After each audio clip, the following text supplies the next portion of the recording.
All right, all right. Happy New Year, my friends. Welcome back to Real Estate Bites. This is episode number 23. We come at you every Friday on the lunch hour on Facebook, LinkedIn, and Twitter. We go live every Friday at noon to bring you local real estate statistics here in Lorain County, as well as insights or news into the industry. Today's topic is home staging. I want to talk to you about why it's important and how you can do it, and more so, how you can do it on a budget. Okay. You might not even need to spend anything if the house is in good enough shape, right? So, before we do that, as always, we get into our statistics. Let me make a little change here. Okay. So, let's get into this week's statistics.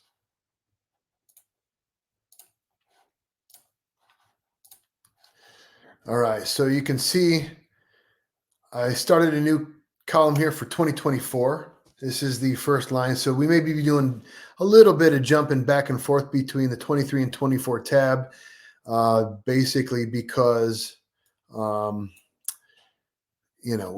want to see some continuity in these statistics. So here we go. Episode number 23. This is a stat line that I added this morning. And the reason why was because if you watched last week, I called that episode number 23. As I was putting these things in the archives, I realized, I'm looking for where did episode number 21 go? And I couldn't find it anywhere. And there's a couple different places that I keep it. And the reason why was because I never did an episode 21. I did episode 20, and then I skipped right on up to episode number 22. So this is really episode number 23, and I am going to keep track of that here in this first column so I don't do something stupid like that again. All right. So as you can see, this is for this past week. The current number of homes on the market in Lorain County is 382. Again, that's condos and single families. I do not include mobile homes in this number. The number of closings last week was 53. That's up 10 closings from the week prior. You can see that since last summer, as expected, the average number of closings per week have come down. And over the holiday weekends, 43 closes in a week in the county really isn't all that bad.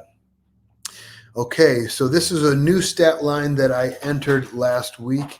The average or the median square footage for homes sold last week was 1,632.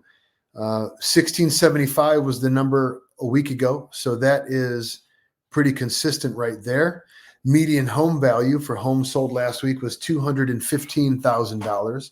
The average square foot price was $144.32. You can see we have really stayed right around that number for quite some time. It has been since middle of October. We have stayed right around that, right $140, $145 a square foot for our average square foot price. Okay. The lowest price for a home sold last week was $32,500. That was sold in the city of Elyria.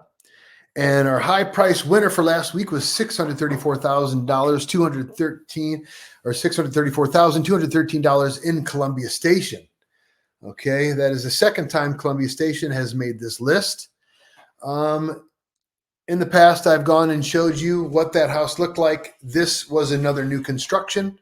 It was listed at $605, sold at $634,213. There's only one picture up, and it was a rendering. It was a 3,600 square foot brick facade colonial in Columbia Station. Nothing else to show you there, so let's move on. List price, or actually I got this backwards. That should be sale price to list price ratio of 99%.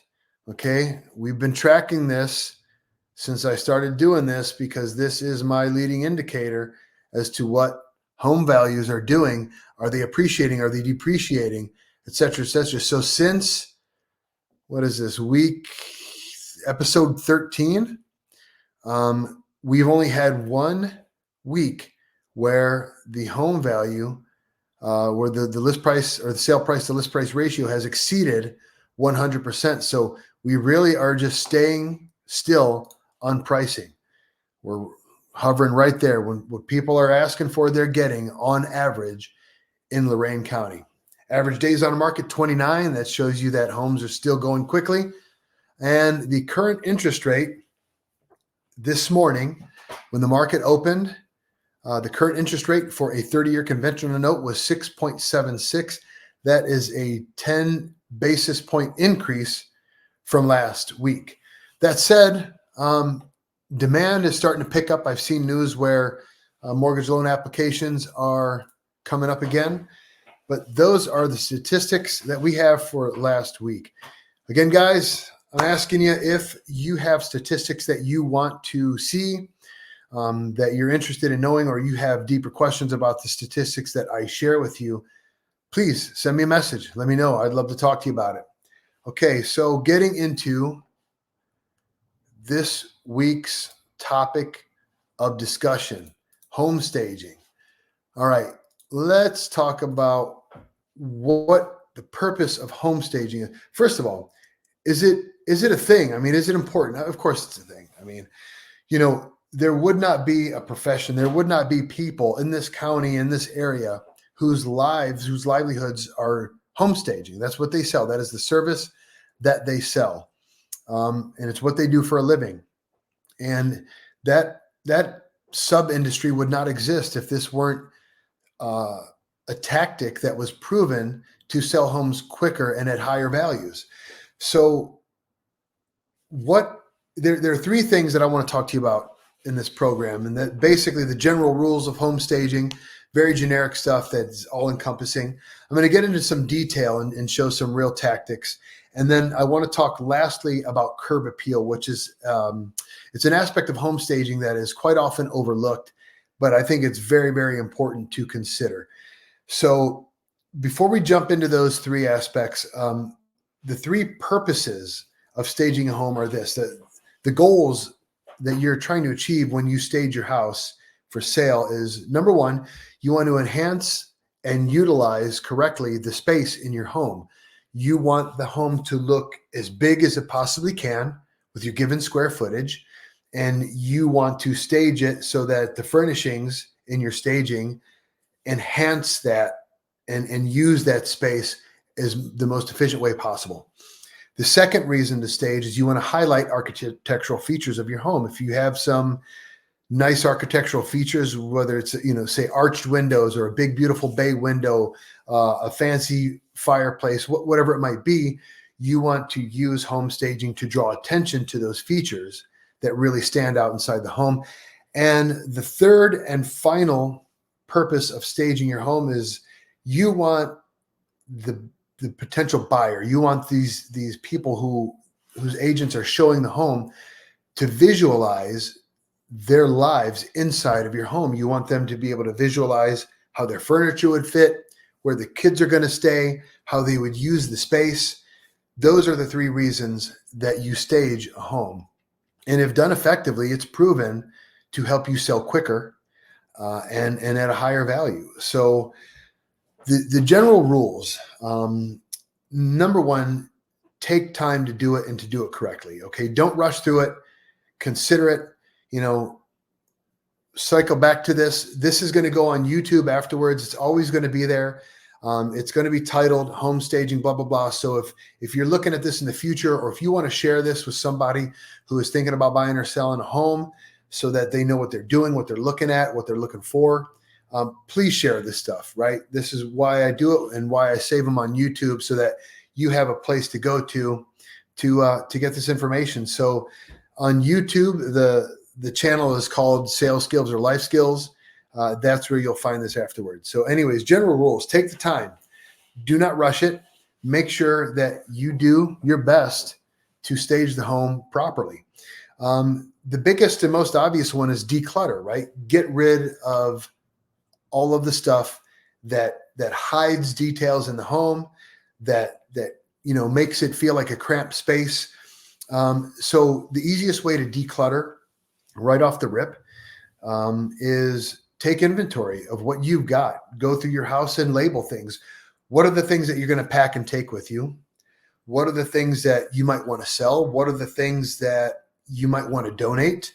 What are things that you don't need to use right now that you can put in storage? Go through, make a list of those things, consider it, execute it. And then once you've done those things, once you've sold stuff, donated stuff, packed stuff away, do it again, right? Do it a second time, because I guarantee you that the first time you run through this stuff and you think, no, I need that. I need that out here every day with us and the family. When you take a second look at it, you're going to realize maybe that's something that can get put away as well. The second general rule of staging your home is no personal stuff, right? You don't want pictures of your family. You don't want your collection of knickknacks or decorative spoons from around the different 50 states, or, whatever it is, whatever collection you might have.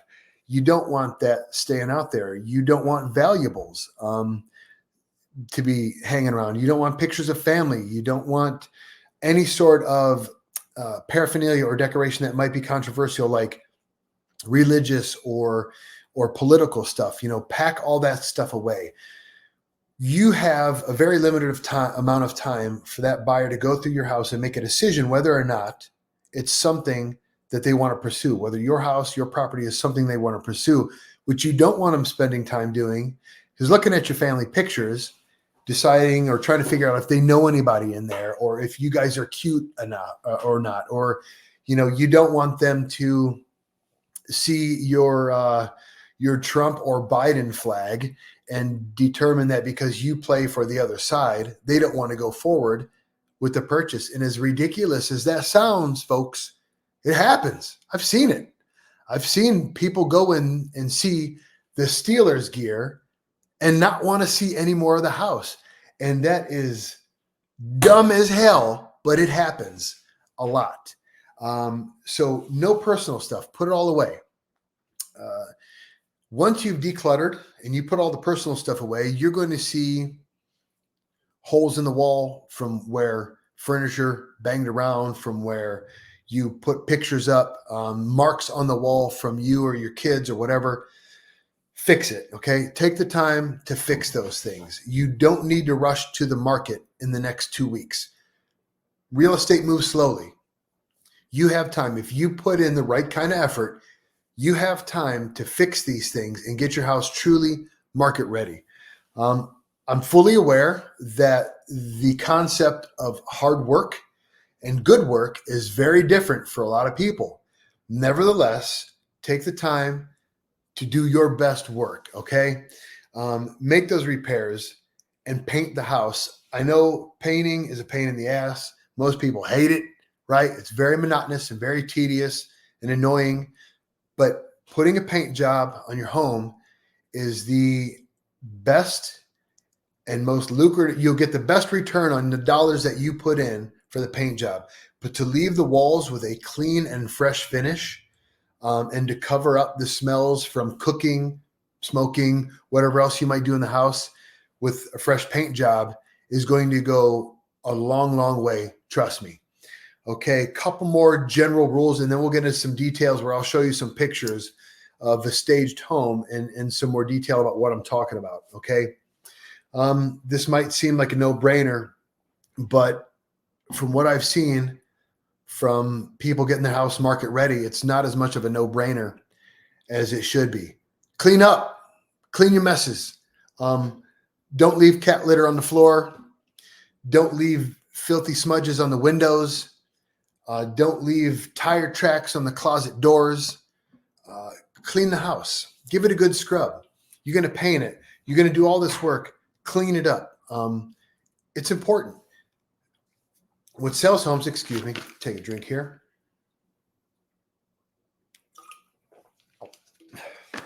The old adage is kitchens and baths sell homes.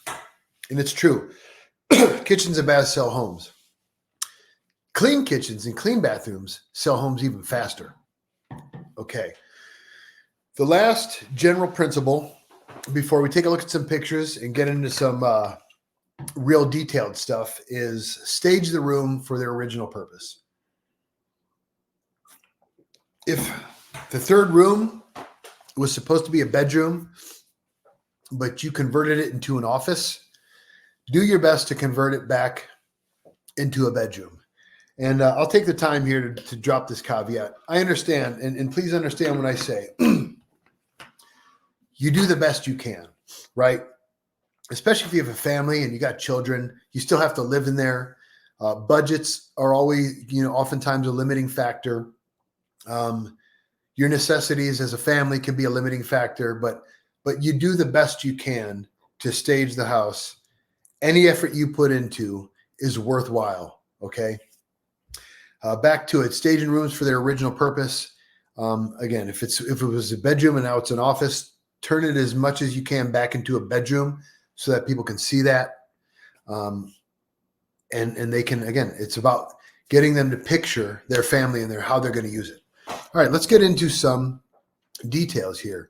So I'm going to share this screen. And all right, take a look here.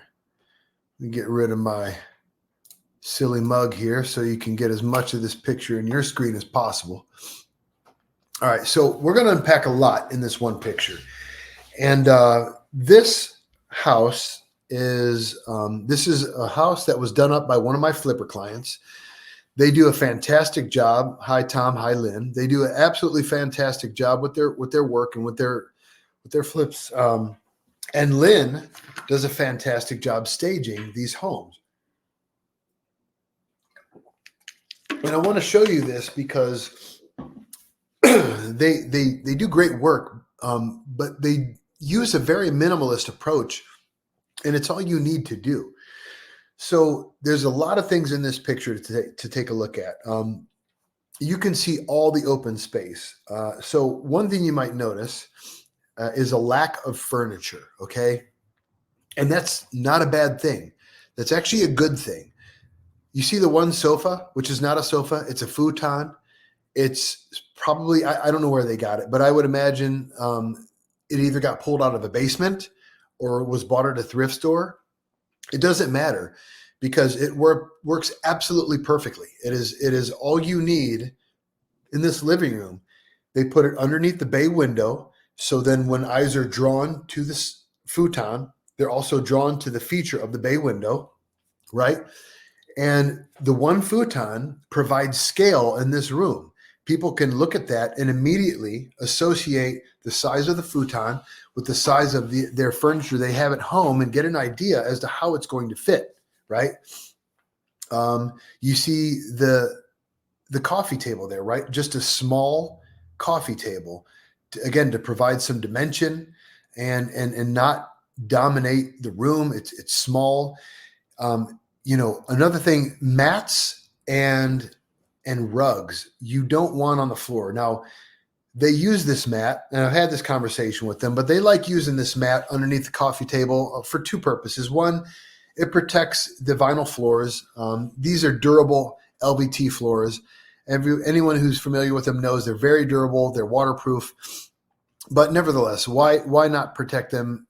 They also like the contrast that it makes with the floor, with the dining room table, how it ties in with the colors that they use to decorate. So, okay, they put this one, but no large area rugs. And the reason why is that long expanse of flooring, not only does it look great, but it, just like it does in this picture, when you walk in the front door, it causes this space to expand. It gives it it makes it look larger, right? It just makes the space look larger.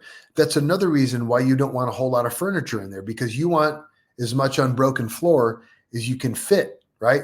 You don't want a whole bunch of furniture that chops up the room. You don't want furniture that blocks egress and sight lines. You want people to stand in there and see as much egress, as much space in front of them as possible, because it causes the house to expand before their eyes. It's a bit of an optical illusion, but it's the purpose. You want to enhance and utilize the space, right? One of the core purposes of staging your home.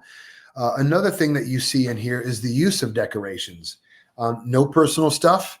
The decorations they have are very generic, very ubiquitous, very safe, and very neutral. There are not much of them. They have just enough decor in here to provide balance and dimension and space. They have a nice use of color to just, the walls are all gray, a lot of white. So they use some color to pop and add life. The wall hangings, as you can see, they use symmetry. Wall hangings should be about 60 to 66 inches above the floor. That is about eye level for most Americans when you consider men, women, and children. And the reason why you do that is so that their eyes are naturally drawn to it. And then when they're drawn to it, because there's a significant amount of space above and below the wall hanging, it again creates an expanding perspective on the wall, makes it look larger, right? So a great use of decor in here. You have this fireplace. They use nice small decorations and colors, draws your eyes to the fireplace, highlights the fireplace. So again, they're highlighting one of the architectural features. The bookshelves, the built-in bookshelves are beautiful. And they use the decorations to highlight those bookshelves. So a fantastic job of staging this room. Okay, moving on in this next picture. All right, so the use of mirrors is also something that can be used strategically. Where this mirror is set up, you can see mirrors also make the space look larger. And they stage this mirror in a perfect place because when you stand in the galley type kitchen that this has and you look, this mirror is on the end of the kitchen and past this little hall area. And so it creates, again, it makes a very expansive perspective. And wherever you stand, it's reflecting more room. So the use of mirrors is very important, having them placed in strategic areas. You have a decorative wall hanging that incorporates a mirror, looks good. Again, look at the unbroken floor. It just makes the space look very large and very inviting. The wainscoting it highlights real good off this flooring that they use. I love the way that they put this deep gray in here. It's the only place you find this color, right? They just made this one architectural feature a deep gray, these cabinets. Very nice use of color while keeping it neutral, while sticking with a very modern color palette and very modern, agreeable gray theme. They did a fantastic job here in this room. Moving on to kitchens. Again, beautiful work. Oh, you know what? I'm going to take the time right now. This is a flipper client of mine. And want to let you know, this house is currently for sale. This is 1001 Rosalie in Elyria, Ohio. Asking $245. Bring your clients, bring your friends, tell your friends about this beautifully remodeled home. This is for sale right now. These guys do fantastic work. Come and see. You're not going to see pictures of the basement in here. Fully finished basement with a bar and a full bathroom. There are not going to be any pictures of the gorgeous backyard, the deck out back, this great location in northern Elyria, right off Hilliard. Come take a look. All right, back to it. Kitchens. So again, there's no floor mat in front of the sink. That's a popular place to put a sink, but we don't want a floor mat there because we want the floors to run uncluttered and unbroken to create more space. The countertops, try to clear these things off as much as possible, right? You see a little bit of decoration in the corner. Again, that's just to bring life to the space, add a little bit of depth and dimension and color. Some things that are good to have, a coffee maker, right? That just says home to everybody. Maybe a utensil caddy. Again, that's something that says home to everybody. It's generic. It provides depth. It provides color. As long as it's not beat up and ugly looking, right? Now, if you're living in here, of course, there are other personal effects. You're going to have dish towels. You might, get your strainer, dish soap, hand soap, all this kind of stuff. In kitchens and bathrooms, buy a little tote and put all of those things in that tote, or have it handy so that staging for the purposes of pictures or showings, if you have people coming in for showings, have a little tote handy and find a place for it so you can put all those personal effects in that tote and stow it away out of sight somewhere. That way, when showings are over and you come back home and it's time to live and cook and clean, you just pull your tote out, unload it, and you got everything going. Listen, guys, staging a home and in the sales process it's work, is a little bit of stress involved. And what you're doing in the staging process is you are converting your home back into a house, right? You want people to come into this house again and visualize them and their family living there. So you make it as neutral as possible. I know this is your home. You got a ton of memories in here. You're kind of trying to erase those from public view when you show your home. You want people to visualize their family utilizing this space and be motivated to write that offer at the price that you want to sell it, right? You're converting your home back into a house, okay? So you're going to have to do things like put personal effects away, right? In the bathrooms, same thing, no floor mats. You don't see, they have decoration here on the corners of the sink just to, again, add depth, add some decor, but you don't see toothbrushes and personal effects and razors and stuff like that. Get a little tote, put them in there, pack that stuff away for showings, okay? Moving on to bedrooms. All you should really work to have in the bedroom is the bed, a dresser, and a nightstand. Pull up area rugs. If there's a second dresser in there, try to find a way to get rid of it, put it in storage, in the basement, in the garage, whatever. But you want to open this room up. You want to create as much space inside the room. If your kids are using full beds and they're not teenagers yet, and you can get away with borrowing a twin bed and putting the full bed in storage, put the twin in there, make them sleep on a twin. If their walls are covered in posters and stuff like that, strip the walls, make it generic. And, your kid, Junior might throw a fit because you're taking all of his favorite Marvel posters down. You know what, guys? Oh, well, suck it up and make Junior have to understand that you guys have a goal you need to accomplish and he's got to sacrifice for it. You know what? Put his ass to work too. Make him accomplish something there. It'll be good for you and it'll be good for Junior. Trust me, right? So strip the walls, take the personal effects down, repaint it generic neutral colors, put a twin bed in there. If that's not an option, keep the full one in. It's okay. But you're trying to sell your house, guys, right? Here's another look. This is a master. You can see the full bath here. This is just a full-size bed. I know if you sleep on a king or queen, you're probably not going to make that change. I'll be honest with you. I wouldn't either. But try to make it as open as possible. That means if you've got to get rid of one of your dressers and you got to live a little bit uncomfortable for the month or two that it takes, remember, houses are on the market for an average of 29 days in Lorain County. That's not a whole lot of time to make this change in your lifestyle, to sell this house at full value, full market value, and get into your new place, your new home, where you can go make a mess out of it in whatever way you want, right? So that's really it, guys. That's the kind of things I wanted to cover with you today about home staging and how to do it well, how to do it at a budget. You don't need to hire if you need to vacate and move stuff and leave an empty house, that's what you got to do. But if you have extra furniture where you can move into your new place and use extra furniture to stage, it's a great idea.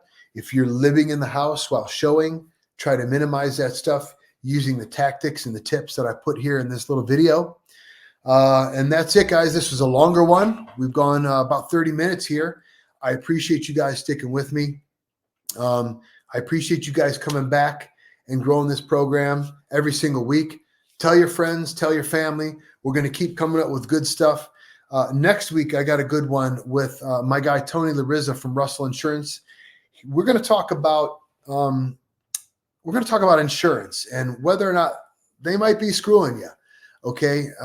Some things have happened recently with clients of mine that really didn't sit well with me. And I'm going to bring that up next week. So please join me next week. Tell friends and family to tune in and listen, take care of yourselves. You might have made some resolutions. Stick to it. Take care of yourselves. Take care of one another. I love you, people. I'll see you next week.